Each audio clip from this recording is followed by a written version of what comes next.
And before you're like, core values, turning off this podcast like I would have for sure before we put core values in place, I recommend you listen because it actually has helped us out.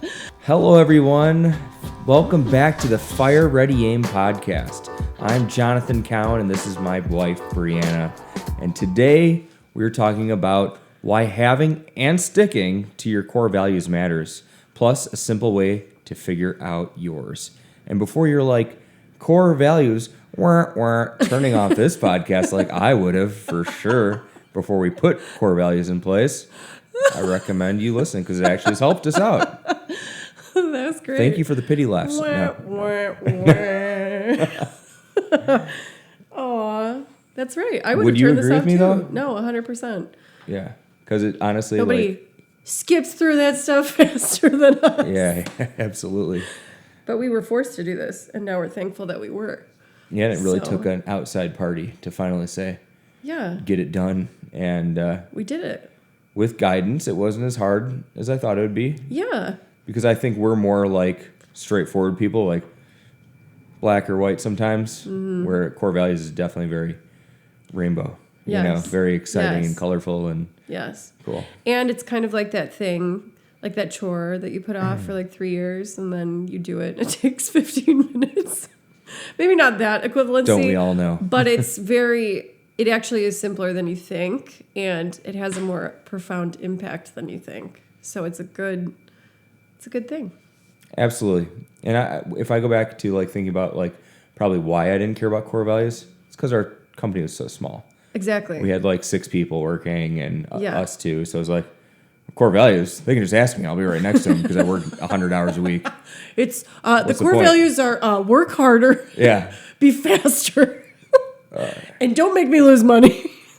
Don't freaking burn a pizza. That's our core value. All right. That literally would have been it if you asked us back then.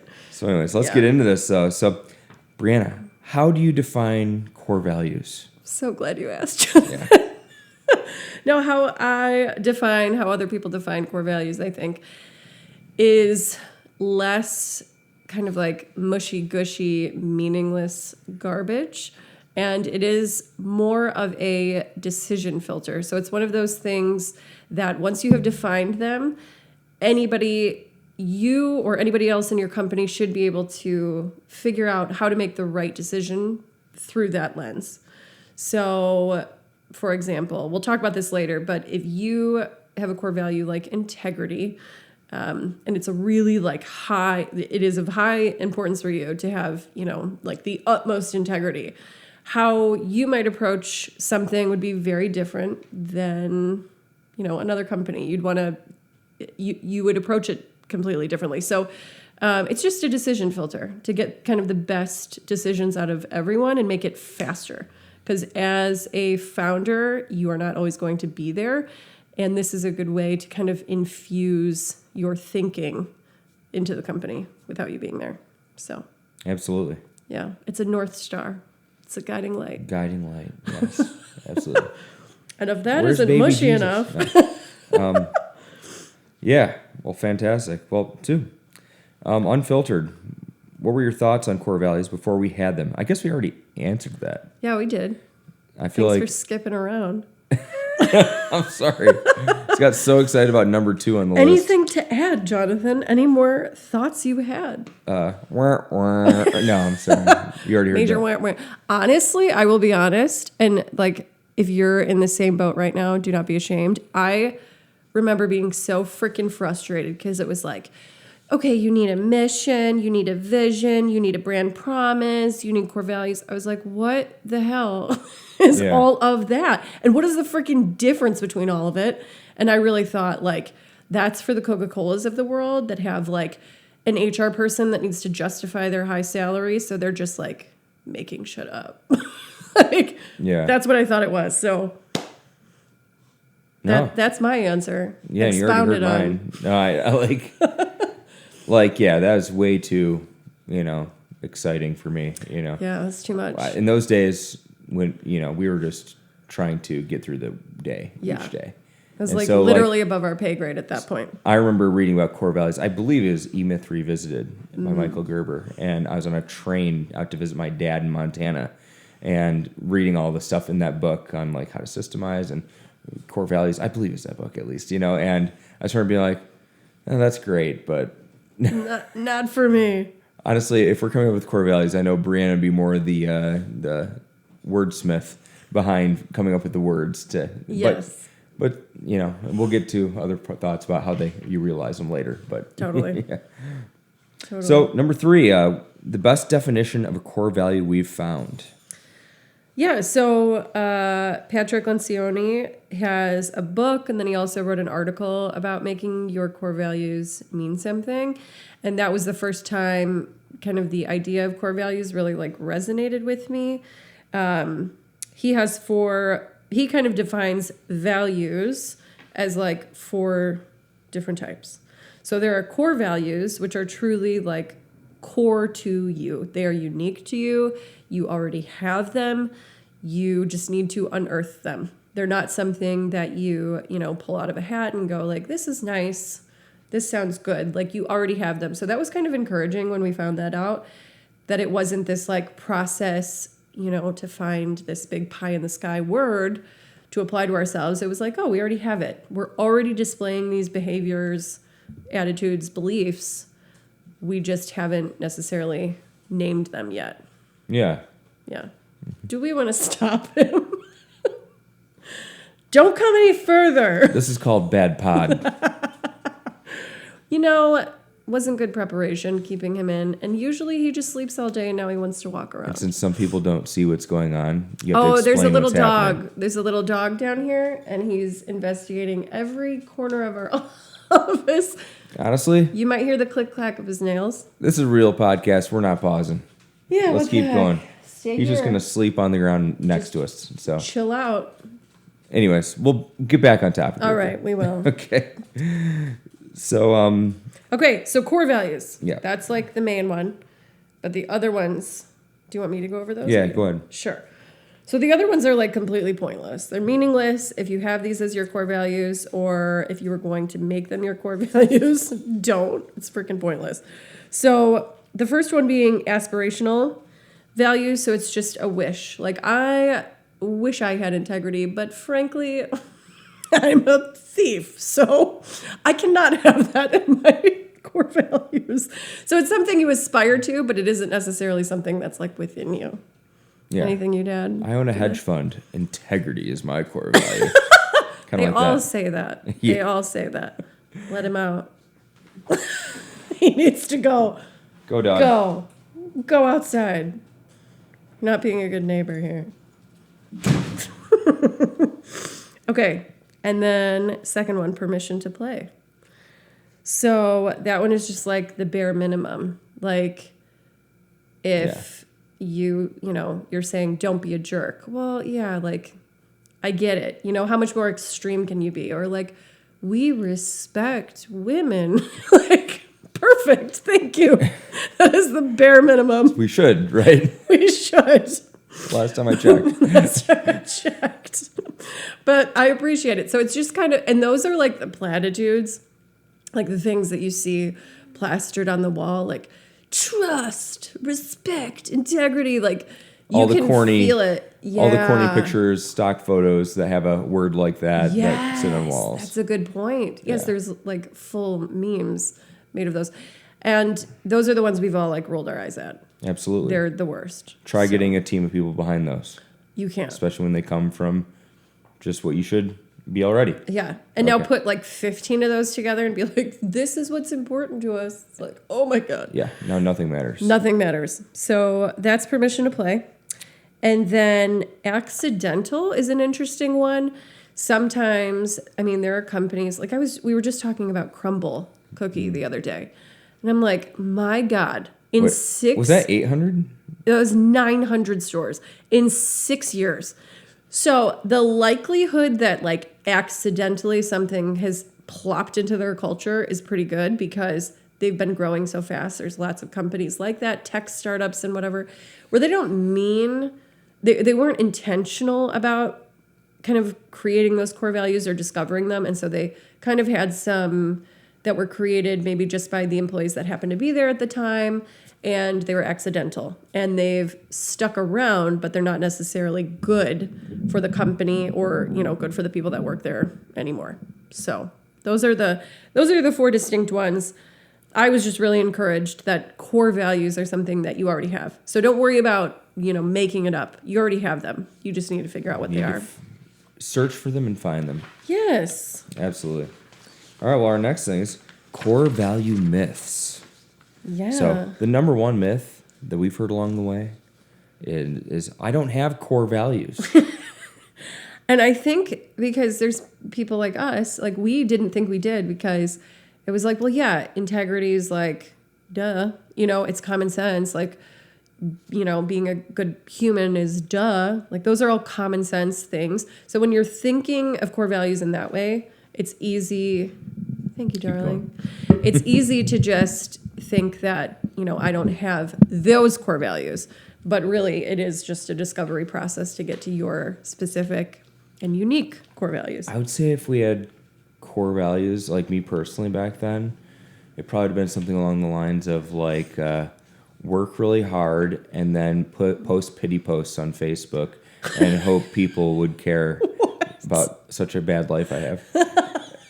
That was my core value. That was your core value too? No. Except for you wouldn't post anything. No, that was not my core value. God. So number 2, soft, fluffy stuff like this doesn't make real change. That's a myth. That is a Absolutely. myth. And I would argue that when you think of these as like a company thing, you think soft, fluffy, no one's going to rally behind it. But truly, it's like, what was the reasoning behind a bunch of Americans dumping like tea? You know, they had a core belief that, you know, they didn't believe in taxation and they didn't believe in a king. And it's like full movements and revolutions happen because of a core belief and something that they all value. So of course, in your own company, core values are something that people can like rally behind and get behind. And not to say that it's going to be some magical movement or revolution through your company, but it definitely can incite some sort of cultural change, shared language, something that, you know, everybody can kind of get behind. Mm-hmm. So I would argue against that one. And that's coming from somebody who hates soft, fluffy stuff in general. Yeah, you're hardcore, dude. I'm freaking hardcore. Absolutely. I know that. So core values are just a marketing tool.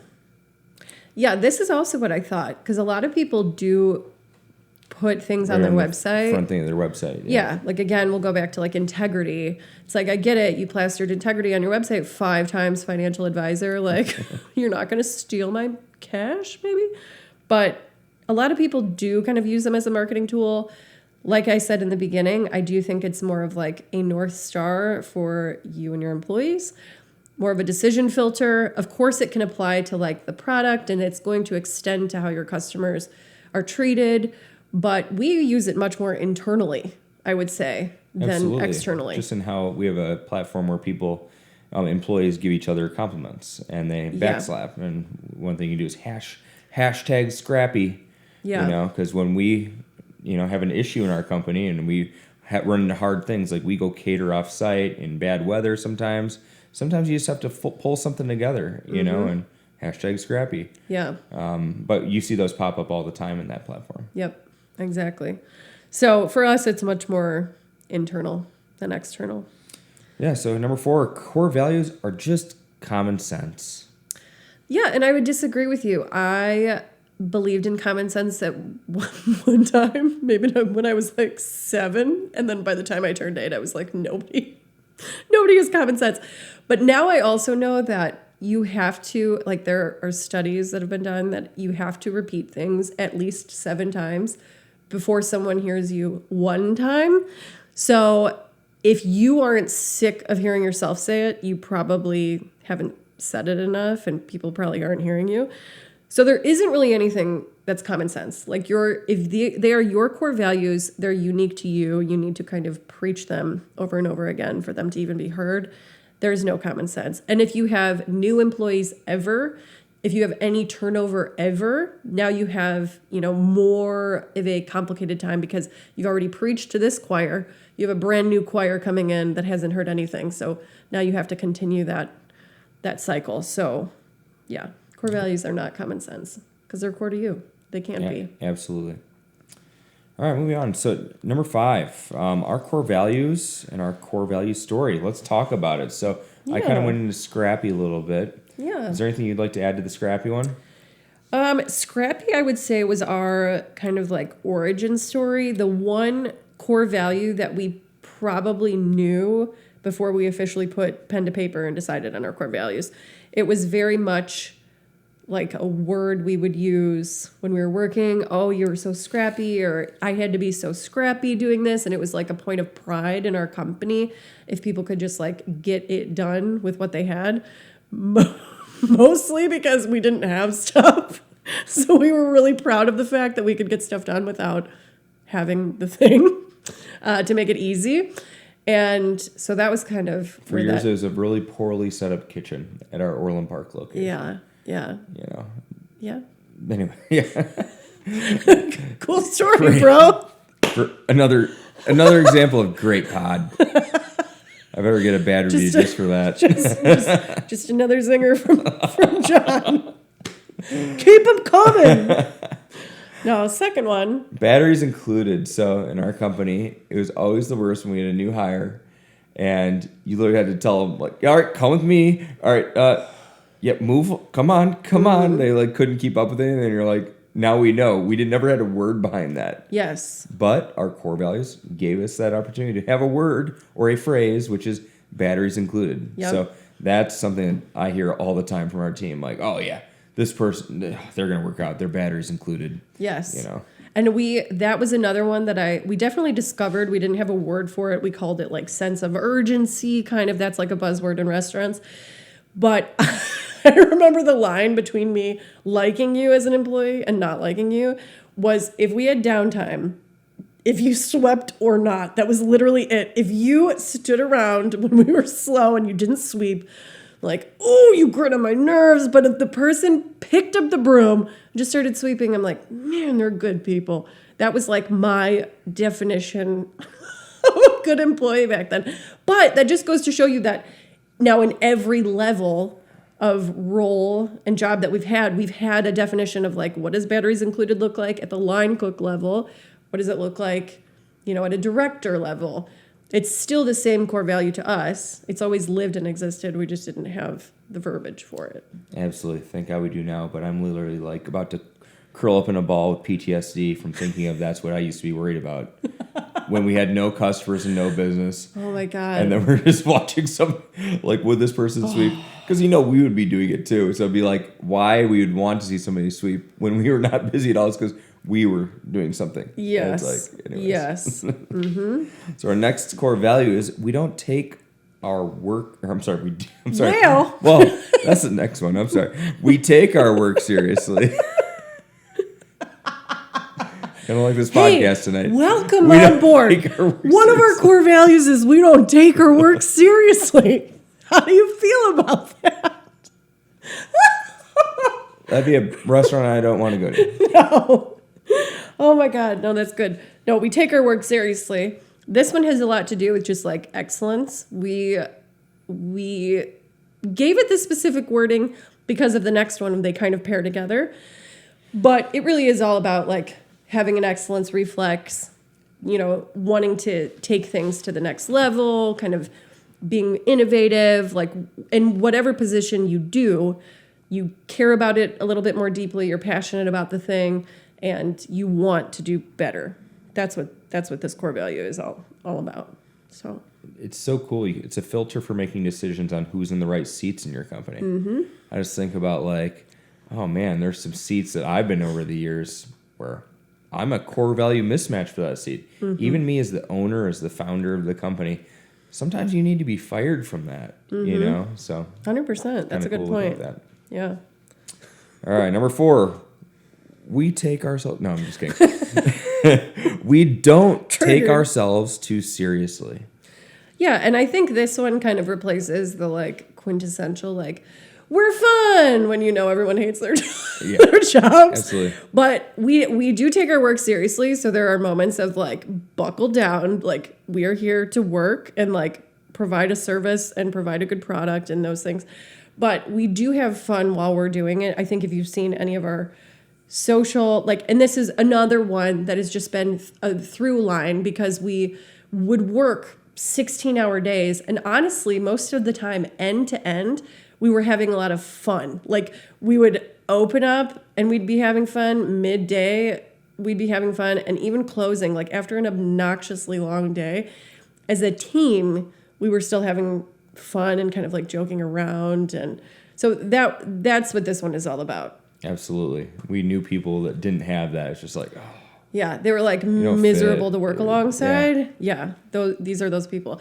And also, this is a lot about, for us, kind of our definition is being kind of like humble about things. Like, we don't have a massive ego. This is one of the big core values that we were looking for in a chef hire, because if you've ever interviewed chefs in your life, you will never sense more ego in the room than when you have like a chef in front of you. And then if he's even a little bit accomplished most of the time, the ego is like off the freaking charts. Yes. And that's what makes our chef now, Patrick, such a gem. Is he has ego, but he knows how to temper his ego. Yes. And be a good human. Yes.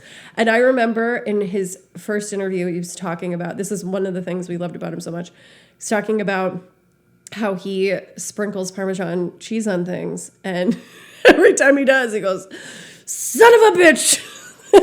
And we were both like, oh, we love that about him. He was just, this guy can have fun. Yes, he had all the accolades. He had all of the, kind of clout. He could have come into that interview and we would have understood if he had a massive ego. And he didn't. And he still doesn't. Like, he's awesome. Yeah. So he's a core value fit. So we don't take ourselves too seriously. Those are our 4. They have been honed and wordsmithed and figured out. And they've helped a lot. Yes. That's why we're doing this podcast today. Yes. Yes. So the next thing is like, now it's time to help you. If you don't have core values, how do you discover your core values? Mm-hmm. And we got to give a shout out to Dan Zawacki, right? Heck yeah. Our EOS implementer, Dan Zawacki. He took us through this process so we could find him. Mm-hmm. So, number 1, we look for patterns. Yeah, so kind of like we were talking about before, the stories, like we have all this company lore and like backstories, and you kind of have to sift through your company's history and kind of look back and be like, what are things that we rewarded people for? What are reasons people got promoted? What kind of got recognized? What are the people, that we absolutely loved as employees? What kind of behaviors and traits did they exhibit? And then the people that we ended up letting go, what were the commonalities there as far as like the things that we didn't like about them? Those are the reasons we let them go. Absolutely. And you're looking for all the patterns there. So basically you're trying to establish, if I liked this person because of their sense of urgency and this person because of their sense of urgency and then this person, if that's a commonality and you keep seeing it come up, it might be a core value. Everything might be batteries included. Exactly. Yeah. Yeah. Don't steal that, for real. But truly, so you're just looking for those patterns. So you're definitely looking at past employees, current employees. You're definitely looking at kind of those significant moments in your company's history, big transitions or big moves. What were the kind of beliefs and core values or things that the team exhibited then? Absolutely. So, yeah. Yeah, the next one is we test for authenticity. Mm-hmm. That's the next thing you need to do. Yeah, so this one is interesting. So once you've looked through the patterns, you might end up having, let's say, like 8 to 10 buzzwords that you're like, I'm pretty close. Then you're going to start kind of doing a little test on these to make sure that they're absolutely yours. And I think the best way to do that is, would you stand on this if it was painful? I felt like that was the best thing that Dan kind of got through to us was if you had to stand on this core value, if you had to, let's say you had a top performing salesperson and they like outdid your next salesperson by like triple the revenue, but they were a complete ass and they kind of ruined the office dynamic. Nobody liked them. They were disrespectful to you as the owner. It's like, would you be, if one of your core values was be nice, we are nice people, and this person was operating like that, would you be willing to let them go for that and kind of let that revenue fall away essentially? I say yes. Yeah. I mean, the weird thing is when you don't have those, that North Star to tell you yes or no, you'd say, why would I do that? Like that's insane. But when you have that North Star and you can really, determine like, well, if I keep this person around, they're, going to create a totally toxic work environment. I'm not going to have the rest of my salespeople for long. And maybe they're not nice. They might just jump ship one day. Or maybe being nice, they don't really care about it in their life. Yeah. And maybe they want to go to a job where being nice is not a big deal to them. Yes. They just want to get the job done. Yeah. And they don't really care about how they go about it. Yeah. Maybe they're in the junkyard business. You don't necessarily need to be nice. Yes. But everybody has their place. And so they might be more comfortable in that place. Yes. Yeah. And that's the thing is like core value mismatch doesn't mean you are necessarily a good or a bad person. It just means that for that company, you're not a match, and that's okay because there are people who then say that same salesperson works extremely well in an aggressive environment where it's like all about competition. We're aggressive. We go get them. We don't care who's in the way, sort of an environment they would thrive. Where in this like be nicey nice environment, they're not working out. So testing for authenticity is all about like, if it caused you pain, would you still be willing to stand on it? So if it, loses you money, like in that instance, or if, you'd be criticized publicly for kind of like adhering to that core value, just anything that would cause any question in your mind that you can kind of come up with, that would be a tough situation. Would you still stand on that? And a few of these will fall away. Because you'll just find, nope, I wouldn't lose money over that. No way. That's probably not your core value. So. Yeah, so the next one is define what you mean.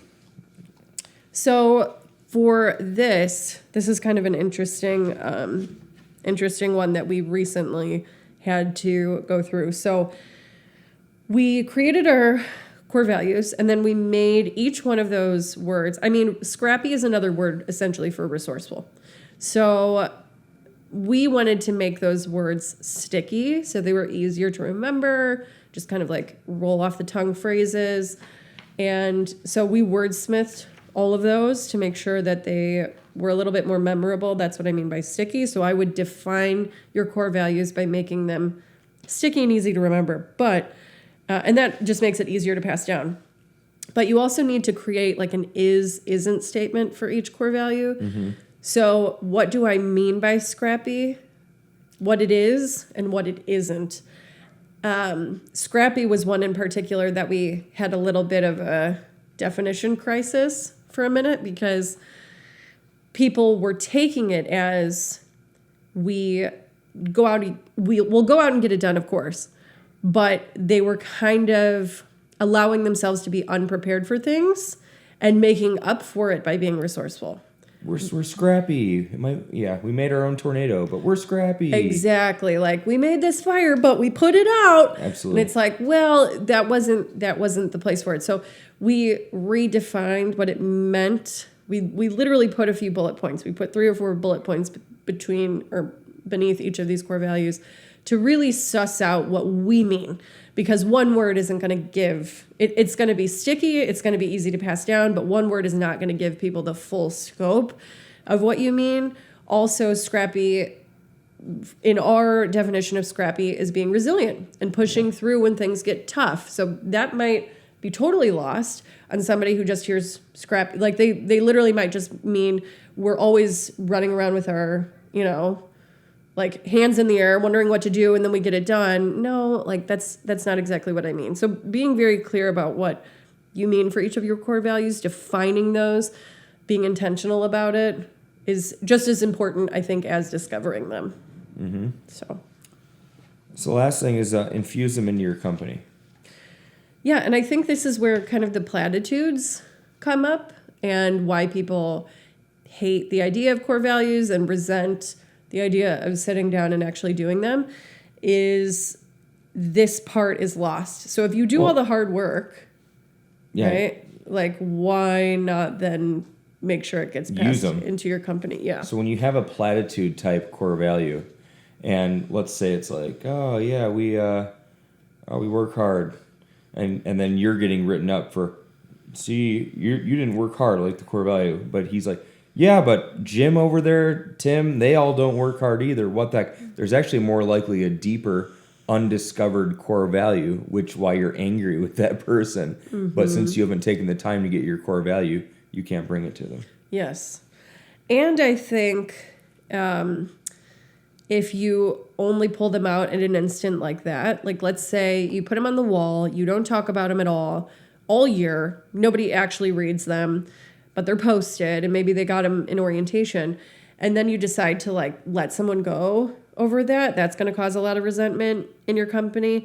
And I think if you were to post those and maybe have people who contradict those living within the company and there's no way they're getting fired, they're just sacred cows, they stay here forever, employees are always going to kind of see those contradictions and be like, Absolutely. Okay, like, you know, that guy's a jerk, but he sticks around and it just doesn't matter to you. So these are meaningless words.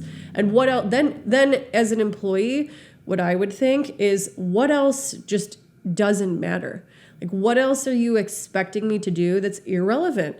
What checklist or process or, kind of expectation do you have that I can just ignore? Like these other things that you post on the wall. So it's just a dangerous game to kind of like half-ass the core value setup and then kind of pushing it through your company is like, I don't know. How would you say that? I almost feel like the discovery process is like 20% of it. The heavy lifting is actually getting infusing, it down. putting it in. Yeah. Absolutely. Yeah. And honestly, like, I feel like in our company, we do have some sort of a system to push it down when we have like our quarterly state of the company events where we actually go through a core values speech and talk about all those core values at each one of those things. But even that, I'm thinking about is like, yeah, well, we say people need to hear this 7 times or 7 times 7, and it's like, man, it just shows how hard. I feel like we've gotten good at it, but we're still not there. Yeah. Yeah, that's true. And I did when I was preparing for this, I used the word infuse specifically because if you infuse something, it is now inseparable. Like it is part of the kind of texture and fabric of your company. So if you're infusing these core values into your company, you shouldn't just see them just at that is a good example that we do the speech, but there's other ways that we're already infusing it in different ways. So we definitely hire based on these core values. We created that's for sure. Yeah, we created all of these kind of behavioral type questions that help us get to the core of that. Are you scrappy? Are you batteries included? And I don't ask those questions. I have sneaky ways of basically going around that and being able to, to tell if they're those core value matches. And we do a people analyzer, yes, which is based off the core values. We look at every single person in a department and say plus, minus, minus. Yep. And after we did, so People Analyzer is a tool we run on EOS, and they have this available, and this is something that you can use. It's a very simple grid. You would basically, put your employee's name on the left, put all of your core values up here, and you would grade them. Do they display this core value most of the time? Do they display this core value about 50% of the time, or do they really not display this core value? And you would just give them a plus minus, or a minus on each of these. So it's a very simple grading scale. I would just say that we have put we basically have, put people up against our core values and seen where there is a mismatch. And we've kind of found some of these, at least bad apples for our company. That's not bad apples everywhere, but they're not gonna fit with us. They're not gonna work out long term. And we have made the hard decision to let some of those people go. And at least the one thing that's nice about core values and kind of having this like soft way of grading people. It's not a hard measurable. Like if you're a server and you sell 1,000 bottles of wine and you have the highest check average and blah, blah, blah, blah, blah, blah, that's awesome. Those are nice, hard measurables. But again, going back to you take yourself too seriously, or you aren't batteries included, or you need your shift to be perfectly set up. You cannot be scrappy if we get a pop in the business. So those things, it gives us language to then coach that person. Yep. And say, hey, you're not living within our core values. This is what I see, and this is what I expect from you. And then enough of those coaching conversations might lead to, hey, this is kind of a soft thing, but you aren't scrappy. You work harder for everyone else because you expect things to be perfect. And that doesn't work here. And I have now coached you X amount of times. It hasn't improved. We're not a fit for each other. And it gives you the language to have those kind of hard conversations, which would, I feel like, otherwise be impossible. How do you kind of tell someone that they, you're not nice? Like, how do you give language to that outside of your core values? It's very difficult to have that conversation because it's almost a personal attack. Oh, totally. This kind of gives you that like filter to be like, hey, it is what it is. These are core to all of us. This is how we behave. This is what we believe. It just doesn't match with how you are. So, but that's a beautiful thing too. If it does get to the point of using these core values to fire someone, it's actually a conversation of, we've talked about these core values. I've tried to coach you and ask you to adapt to how we are here. But maybe this isn't the right feeling for you. Maybe this is grinding against something that's completely anti-you. Yep. So, in your example, the person's getting good metrics and stuff like that, just not living some of those core values. Maybe there's a place they could get good metrics and really fit into those values too. Exactly. Like at our company, taking yourself too serious. We don't take ourselves too seriously. If they're working at a fine dining restaurant, they should take themselves pretty seriously. Yeah. So they're a great fit there. Mm-hmm. So it's kind of a cool thing just to open your mind. You put a few things here about story time. I'm just talking about like a few things for the decision filter. And like in our company, since we don't take ourselves too seriously, a serious marketing video doesn't really make sense for us. Mm-hmm. It kind of, even if it's really well done, we kind of look at it and like, it doesn't totally go down the road we want for that sort of thing. And that's what's funny about Tris, who edits these. But she has a natural, her kind of like style, especially in the beginning when we weren't really like familiar with what, we liked and what she was capable of. She skewed more serious. And I was like, why am I not like crazy about it? Because the cinematography is beautiful and it's the right color and it evokes emotion. But like, why is it not speaking to me as much? And I think it's because, as a decision filter, is our marketing kind of displaying that we don't take ourselves too seriously. We're kind of this unpretentious, comfortable place to be. We don't want to be this place that's uptight and unwelcoming. So I think that's where it like ground up against us, and that's kind of an interesting like marketing and guest facing side way to use core values and kind of infuse them into your company a little bit externally. Totally. Next one's for sure. We tinker with our menu constantly because we do take our work seriously. Mm-hmm. And so like I would say we're always doing menu releases every four times a year for every season.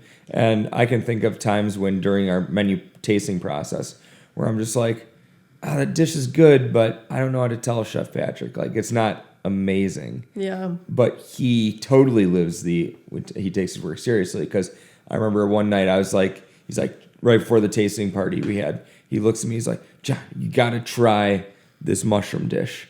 And I was like, I did at the tasting. He's like, try it now.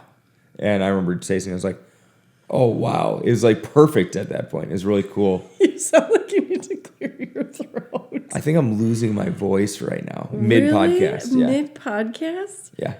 And no cough will help? Yeah. I'm irritated for you. Awesome. Thank you.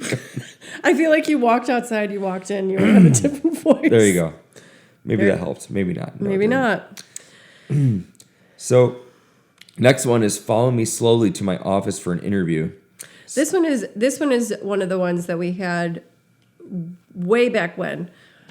We had an office in the back, and we wanted people to follow us into the office to do an interview. This is like 25 feet. Yes. It was not that far. And I would literally be like, come back to my office. But I would scurry back there because I just wanted to see how long it took for people to follow me back there. And there were people who like matched my energy and they followed me right back. I would turn around and they'd be there. And I'm like, okay. That was like a mini test to determine, are you batteries included? Do you have a sense of urgency? Will you notice that I'm going way faster? And there were people where I'd be like, where'd they go? 5 seconds later, they're sauntering in. And I'm like, that pace is not going to work here. So that is another way all of these little things infuse the core values into your company. So it is in the fabric. It's not just in the core values speeches. If you have it in all of these places, it then becomes something that employees can actually respect because it isn't a platitude. You'll hire people based on it. You'll fire people based on it. You will, put out marketing based on it. If they see it a lot of places, it becomes something, oh, I believe them because they believe themselves. They actually live and breathe these things, so I will too. I just thought of somebody in our company who, like, when you think about, like, taking your work seriously, Trey. How he makes the food. We have a guy who works for us during our lunch shifts, and he's always so excited to, like, make food for people, just smiling and stuff like that. That's a great example. I need to tell him that, all right? Yeah. Because he really does. He brings, like, a level of artistry to it that I didn't even know. And yeah, he would do his initials in the olive oil and all this cute stuff. And yeah, that's a good example of another one.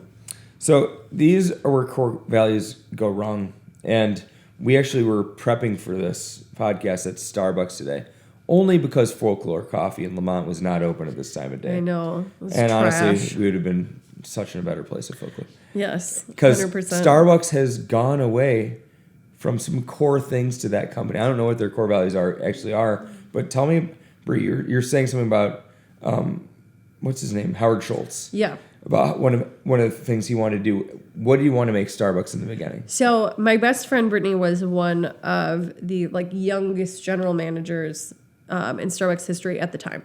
And she was very proud of it. She read the Howard Schultz biography and was very into Starbucks culture. And I remember her talking about that Howard Schultz wanted to turn Starbucks into the third place. So that was his special verbiage for that. He wanted it to play, we have work, we have home, but he wanted to create this kind of welcoming environment that people could come to and either work or meet friends or, just kind of converge and feel welcomed. And I looked up because I was like, is that one of their core values or what is it? I looked up today and one of their core values, it was their top core value, at least from what I saw, creating a culture of warmth and belonging. And so when Patrick Lencioni was talking about a couple of these things, the aspirational core values, the accidental permission to play, this is an accidental one, I feel like, because Howard Schultz had a vision. This core value was probably from that vision. And now, post-COVID, Starbucks has become super unwelcoming. They have now downsized 2 of their locations that I used to frequent to literally half, maybe a quarter of the original seating space. And I don't think it was, they didn't add drive-thrus. There was nothing logistically that it looked like they actually needed the space. it looks like it was purely to eliminate the seating and the warmth and kind of like that third place feeling. And I almost feel like accidentally, as the company's evolved, they've decided that this is like the new way to go, just this post-COVID era, and they've kind of lost their roots. Yeah. So it's become think about when COVID was like in high gear, everybody was just like, dining out will never be the same. Yeah. That And was so you probably had some weak-minded people in charge of things at that company. Were like, it's never going to be the same. Yeah. Like, and just not being. That's true, because the rollouts would happen. So yeah, exactly. Later. We're looking at these kind of effects from decisions made during that time, and now I guarantee in the next few years, as they're rolling these out, they're going to see those locations go down in sales. And don't get me wrong, Starbucks is still killing it. They're still destroying us, but just as an outside bystander, that's what I see, because I don't go there anymore. Yeah. As much. Yeah. I definitely remember going to I was excited for their renovation. Kind of was like fun to watch. They were doing it in a month, and I remember coming back and being like, I don't want to work here anymore. Like, this is just not it wasn't a warm place. There wasn't enough seating. It was awkward seating. So I think they just kind of accidentally latched on to the opposite of this core value. I mean, they still say it's their core value. A little bit accidental, and I feel like a little bit aspirational at this point. Aspirational as in they used to aspire to it, and now they still do because they can't get to it. They're doing everything. Talk about the best aspirational example, though. Best aspirational. I love this so much when you're talking about aspirational core values. So one of Enron's, I think it was 4 core values, was integrity. And of course they're known for like the most massive accounting scandal in all of history, and like the worst. But that just goes to show you can't just like put crap on a wall and see if it sticks. So we should have integrity, right? Yes. But we definitely should, but we sure don't. Also, Theranos, this was another one that blew my mind. Transparency was one of their core values, and they only had 3. So that one held a lot of weight. Their huge thing was like misleading investors and misleading the public. Like, they didn't have a product, and they were telling investors that they did, and they were telling, consumers that this was working. And yeah, so these aspirational, you'll never get there sort of things, nobody respects it. That's why all of these companies just kind of like burn to the ground. Not the reason they burn to the ground, but it's a good omen for like, don't have aspirational core values. And the last one is permission to play. So you had Uber as an example. Yeah, I kind of touched on this one before, like respect women. They just had respect everyone, which is kind of like, yeah, we get it. Like, that's entry level employee stuff. Of course, Uber has had a ton of like toxic work environment allegations and sexual harassment allegations. I wouldn't call that respecting everyone, but it is one of those entry level where it's like, it's a given, so don't let it take up space in one of your 5 core values. Absolutely. When you have more kind of important ones that are specific and unique to you, it doesn't mean that respect goes away or integrity goes away. You just say, hey, those are a given, but if they are to such an extreme for you, I will like asterisk this. If it is such an extreme, if it seems like a platitude, but it is very extreme for you, your company, or your space, it might be yours. I would just caution you to maybe make it a little bit more sticky, a little bit more unique, so that it doesn't kind of give, people eye rolls. It's kind of like, I don't know, like an example of like maybe at a clothing store, treat everyone like they're a celebrity. Instead of respect everyone. It's like, no, treat everyone like they're a celebrity, because what does a celebrity do? They shut down the store almost for these people. Not like you're going to shut down the store for all those people, but you could really do, if you're treating if you look at it like that, you won't just be like, hey, how you doing? Yes. It'll be much more warm and hospitable to those people entering your place. That's I like that a lot. And it gives more context to what you even mean. Like, is it respect, or do you really want people to have like, this elevated experience. Those are two different definitions, but they kind of encapsulate similar ideas if you were to do bullet points. So cool. Well, look at us. We're wrapping up this podcast. look at us. There's nothing on the other page. Your voice isn't totally gone yet. I'm proud. We got through it. Our dog's inside now. Everything is well. Well, honestly, I hope this has been helpful, and for the people like me a long time ago when I thought we'd never do something like this, I am happy we did it at this point. Yeah. So you want to go through the 4 things to discover yours one more time? Yeah, so 4 steps. And if you have questions or comments, definitely comment on our YouTube. We see that, all one of you. And we would love to answer any questions you have about maybe if you're working through your core values, if you want a second opinion on the ones you've already developed. I'd totally be down to check those out. But the four steps to discovering: look for patterns, so sift through your company's history to find those stories and those patterns. Test for authenticity. Are they truly yours, or are they kind of aspirational or permission to play? Define what you mean. So what are your core values and what are they not? And then infuse them into your company. Start getting them into every little piece of your company. Don't just talk about it. Be about it. You mean don't just talk about it. Be about it. Yeah. So much more dramatic. Good Let's job. go.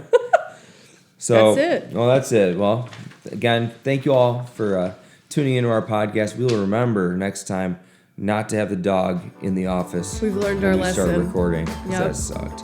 Anyways, see you next time. Adios.